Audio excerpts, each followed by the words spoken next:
Hi friends, बघा previous लेक्चरमध्ये आपण इटरेशन मेथड आणि त्याचे एक्झाम्पल बघितले होते. आता नेक्स्ट मेथड आहे आपली the method of false position or regular falsi method. Suppose that f of x equal to 0 is given equation. Choose 2 points x0 and x1 such that function of x0 म्हणजेच f of x0 and f of x1 are of opposite sign. The graph of y equal to f of x crosses the x-axis between these 2 points. Hence, a root must lies between these points. The equation of the chord joining the 2 points x0, f of x0 and x1, f of x1 is, बघा त्याचा formula दिला आहे जो आपल्याला example मध्ये use करायचा आहे. y minus f of x0 divided by f of x1 minus f of x0 is equal to x minus x0 divided by x1 minus x0. कारण काय y is equal to काय घेतलाय आपण f of x म्हणजेच x minus x naught divided by x1 minus x not. याला आपण equation first दिलं.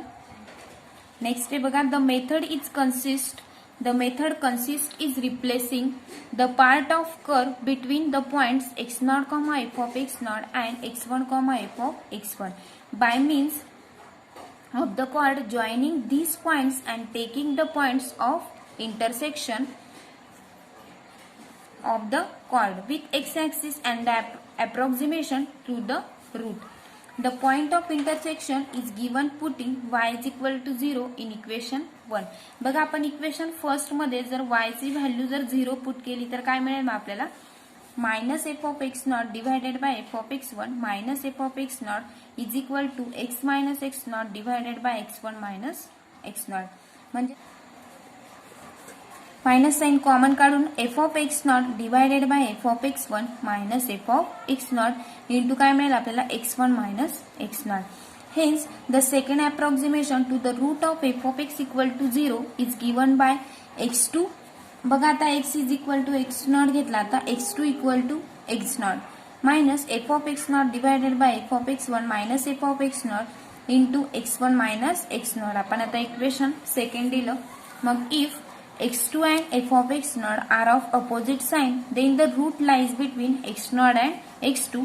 Then replace x1 by x2. बघा मग आपल्याला सेकंड स्टेप मध्ये काय करायचं, रिप्लेस x1 ची व्हॅल्यू x2 मध्ये टाकायची इन इक्वेशन 2 मध्ये अँड ऑफ्टे नेक्स्ट अप्रॉक्सिमेशन घ्यायचंय. नंतर if f of x2 and f of x1 are of opposite sign, then the root lies between x2 and x1.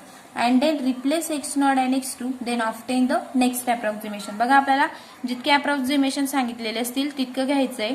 Next स्टेपला आपल्याला काय करायचंय, x0 आणि x2 ची व्हॅल्यू घ्यायची आहे. The process is repeated. बघा ती प्रोसेस आपल्याला रिपीटेड करायची आहे till the root is often to desired accuracy. आपली जोपर्यंत अॅक्युरसी येत नाही तोपर्यंत. The method is represented graphically as shown below.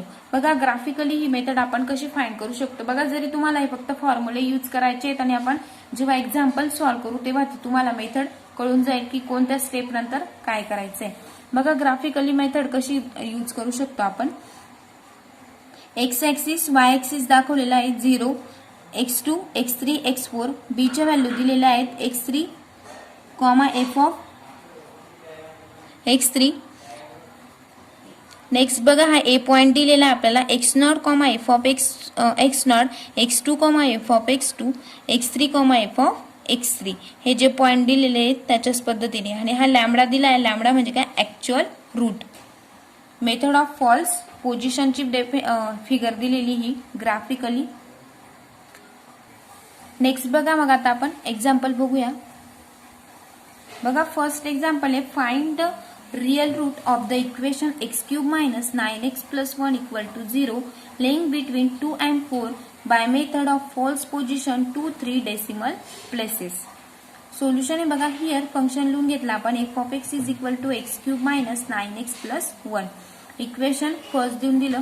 Take x0 ची व्हॅल्यू आपण 2 घ्यायला लावलेली आहे आणि x1 ची काय 4. बघा बिटवीन 2 and 4 फॉल्स पोझिशन. बघा जे आपल्याला मेथड मध्ये बघितलं की आपल्याला x0 आणि x1 ची व्हॅल्यू लागणार आहे ती आपल्याला एक्झाम्पल मध्ये दिलेली आहे. x0 इक्वल टू 2 घेतलं आणि x1 equal to 4. Next F of x0 is equal to F of 2. X नॉटची व्हॅल्यू काय दिली आहे म्हणून F of 2 is equal to बघा ह्या इक्वेशन मध्ये आपल्याला काय टाकायचे एक्स ची व्हॅल्यू काय पुट करायची आपल्याला 2 म्हणजेच 2 क्यूब मायनस 9 इंटू 2 प्लस 1 जर हे सॉल्व्ह केलं 2 cube is equal to 8 8 minus 18 plus 1 18 plus 1 19 19 minus 8 is equal to किती मिळेल आपल्याला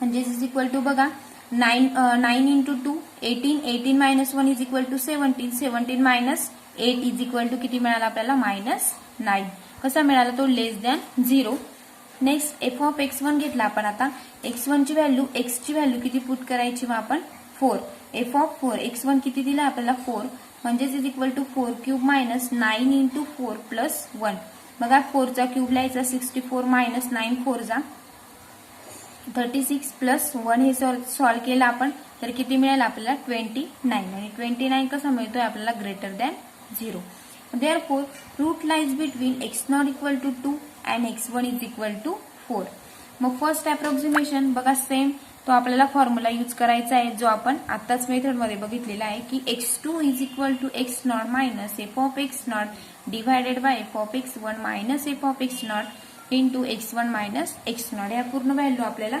दिलेल्या आहेत ज्या ज्या दिलेल्या असतील त्या पुट करून घ्यायच्या एक्स नॉट ची व्हॅल्यू आपल्याला 2 दिलेली आहे minus F of x not आपल्याला एफ ऑफ 2 घेतला आपण एफ ऑफ 2 घेतला divided by F of x1 आपण घेतला f of x1 equal to F of 4 minus F of x naught f of 4 x1 is equal to 4 आहे x not काय आपला 2 आहे सेम फॉर्म्युल्यामध्ये व्हॅल्यू पुट करून घेतला is equal to 2 plus f of 2 divided by F of 2 किती मिळाला आपल्याला मग बघा एफ ऑफ 2 आपल्याला 9 मिळाला आहे तो हा मायनस आणि हा मायनस कसं झालं प्लस 9 डिवायडेड बाय आपल्याला एफ ऑफ 4 मिळाला आहे बघा एफ ऑफ 4 हा 29 मिळाला आहे 29 plus f of x naught minus minus get plus into 4 minus 2 is equal to 2 म्हणजेच इज इक्वल टू आपल्याला मिळेल 2 plus 9 divided by 9 divided by 19 हे जर आपण सॉल्व्ह केलं तर किती मिळेल आपल्याला 2 plus 9 divided by 19 is equal to बघा 9 2 जा करायचं 9 2 जा 38 38 प्लस 9 करायचं डिवायडेड बाय 19 केलं तर आपल्याला सोल्युशन मिळणार आहे 2.473684 हे आपल्याला फर्स्ट अप्रॉक्सिमेशन मिळालं नाव मग एफ ऑफ x2 मग f of x2 is equal to function of ही व्हॅल्यू आपण लिहून घेतली इज इक्वल टू बघा हेच आपण कशात पुट करायचंय इक्वेशन मध्ये म्हणजेच x2 ची व्हॅल्यू x ची व्हॅल्यू ही पुट करायची त्याचं काय होतं फर्स्ट एफ ऑफ एक्स चा क्यूब होता -9x प्लस 1 तसंच लिहून घेतलं आपण ही व्हॅल्यू लिहून घेतली त्याचा क्यूब -9 इंटू व्हॅल्यू लिहून घेतली प्लस 1 इज इक्वल टू बघा हे जर आपण कॅल्सीने सॉल्व्ह केलं तर आपल्याला मिळणार आहे -6.1264034 आणि ते कशी व्हॅल्यू मिळते आपल्याला less than 0 therefore root lies between x2 equal to आपल्याला ही x2 इज इक्वल टू 2.47 जी व्हॅल्यू मिळाली ती अँड x1 इक्वल टू किती मिळाला आहे 4 सेकंड अप्रॉक्सिमेशन बघूया आता आपण सेकंड अप्रॉक्सिमेशन मध्ये आपण x3 इक्वल टू घेतो x3 equal to x2 minus same formula फक्त आपल्याला एक्स नॉटच्या ऐवजी आपण काय घेतलं x2 minus F of x2 divided by F of x1 minus F of x2 x1 minus x2 is equal to बघा x2 ची व्हॅल्यू पुट करून घेतली प्लस एफ ऑफ x2 जो मिळाला होता तो पुट केला divided by F of x1 ची value 29 plus f of x2 आताच आपण काढली ती लिहून घेतली इंटू x1 ची आपल्याला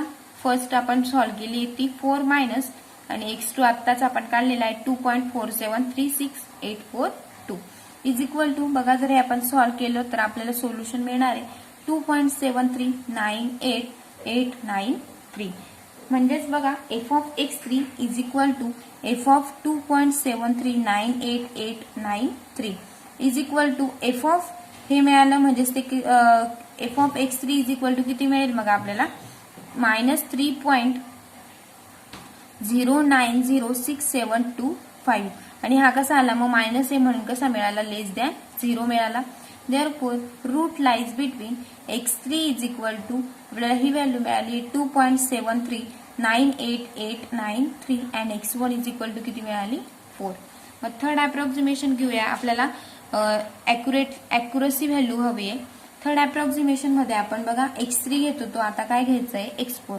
x4 is equal to x3 म्हणजे बघा फर्स्ट अप्रॉक्सिमेशन मधली जी व्हॅल्यू काढली तीच आपण इकडे घेतोय म्हणजे फॉर्म्युला लक्षात ठेवायला सुद्धा कसा आहे सोपा आहे. x4 is equal to x3 minus F of x3 divided by F of x1 minus F of x3 into x1 minus x3. बघा प्रत्येक इकडे फक्त चेंजेस होत आहेत, इकडे चेंज होत आहेत. x4 इज इक्वल टू इकडे चेंजेस होत आहेत, वरती इकडे एक एकच पूर्ण व्हॅल्यू काय होत आहेत आपल्याला चेंज होत आहेत. त्या पद्धतीने तुम्ही फॉर्म्युला लक्षात ठेवायचा. इज इक्वल टू बघा 2.73988893 प्लस x3 ची व्हॅल्यू पुट करून घेतली 3.0906725 divided by 29 plus 3.0906725 into 4 minus 2.73988893 4 minus x3 ची व्हॅल्यू पुट करून घेतली इज इक्वल टू बघा हे जर आपण सॉल्व्ह केलं तर आपल्याला सोल्युशन मिळणार आहे 2.86125. बघा हे तुम्ही डायरेक्टली पण सॉल्व्ह करू शकतात किंवा step by step he step तशीच तशी लिहून घ्यायची, यांचा पहिले डिव्हिजन करून घ्यायची आणि मग हे सबस्ट्रॅक्शन करायची. असं वन बाय वन स्टेप पाडून सुद्धा तुम्ही सॉल्व्ह करू शकतात. F of x4 is equal to आपल्याला मिळाला बघा आपल्याला एफ ऑफ x4 मिळाला is equal to F of 2.86125 म्हणजेच इज इक्वल टू 1.32686869. कसा मिळाला तो less than 0. Therefore, root lies between x4 is equal to 2.86125 and x1 is equal to 4. बघा x1 equal to 4 ही आपण ऍज इट इज व्हॅल्यू घेतोय. Fourth approximation बघूया आपण आता. फोर्थ अप्रॉक्सिमेशनच्या वेळेस x5 is equal to x4 minus F of x4 divided by F of x1 minus F of x4 into x1 minus x4 म्हणजेच is equal to x4 ची आपण value put करून घेतली plus f of x4 लिहून घेतला divided by बघा x4 वेगळा आहे आणि एफ ऑफ x4 वेगळा आहे divided by F of x1 value लिहून घेतली प्लस एफ ऑफ x4 ची plus 1.32688869 into 4 x1 equal to काय 4 आणि x4 ची व्हॅल्यू सबस्ट्रॅक्ट करून घेतली इज इक्वल टू आपल्याला व्हॅल्यू मिळेल 2.910 म्हणजेच is equal to F of x4 is equal to F of 2.910. आपण आता हा एफ ऑफ x4 कसा काढतोय बघा x4 x5 मिळाला आपण पण f of x5 is equal to म्हणजे त्या व्हॅल्यू मध्ये आपण म्हणजे पुट करतोय की एक्स क्यूब मायनस म्हणजे एफ ऑफ एक्स क्यूब याचा क्यूब करायचा मायनस 9x प्लस 1 या व्हॅल्यू मध्ये पुट केलं त्याच्यानंतर आपल्याला ती व्हॅल्यू मिळाली की F of 2.910 is equal to 0.5418 कशी मिळाली ती less than 0. Therefore root lies between same हे लिहून घेतलं की x5 is equal to x1 is equal to 4. Next मग x6 is equal to x5 minus F of x5 divided by F of x1 minus F of x5 into x1 minus x5 is equal to same x5 ची जी value मिळाली आपण ती 2.910 plus f of x5 ही जी मिळाली 0.5418 divided by F of x1 equal to किती मिळाला आहे 29 plus f of x5 is equal to 0.5418 x1 equal to 4 minus x5 ची 2.910 म्हणजे इज इक्वल टू बघा जर आपण हे सॉल्व्ह केलं तर आपल्याला अप्रॉक्सिमेट व्हॅल्यू मिळाली 2.91931. कशी मिळाली ती अप्रॉक्सिमेट मिळाली 2 पॉइंटच सर्व व्हॅल्यू मिळत होत्या म्हणजेच 2.91 2.86 अशा पद्धतीने मिळत होत्या म्हणजेच 2.931 म्हणजेच देअरफॉर अप्रॉक्सिमेट व्हॅल्यू मिळाली आपल्याला approximate value of the root is 2.931. बघा आपण अशा पद्धतीने रेग्युलर पॉलिसी मेथडचे सुद्धा एक्झाम्पल सॉल्व्ह करू शकतो. नेक्स्ट लेक्चरला अजून आपण एक्झाम्पल बघूया.